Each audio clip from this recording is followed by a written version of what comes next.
السلام عليكم ورحمة الله وبركاته. ازيكم عاملين ايه؟ يا رب تكونوا بخير. هنكمل فيديوهات ازاي تكوني مسلمة. عشان تكوني انثى مسلمة لازم اليأس ما يعرفلكيش طريق. اوعي تيأسي، خليكي متفائلة وما تيأسيش.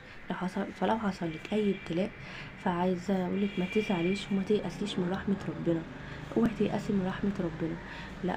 الابتلاء اللي حصل لك ده رحمة من ربنا، عايزك تقربي منه، ربنا عايزك تسمعي صوته، ربنا عايزك تلجئي له، ربنا عايزك تراجع حساباتك وشوفي انتي قصرتي مع ربنا في ايه، فربنا عايز ترجعي له تاني.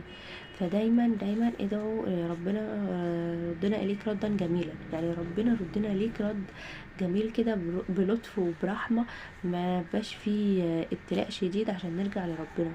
فدايما لو اتحطينا في الموقف ده وحصل لنا ابتلاء شديد فنحمد ربنا عليه، ونتعلم ازاي نتعامل مع ابتلاءاتنا ونصبر وندعي ربنا كتير جدا، فالدعاء بيغير القدر.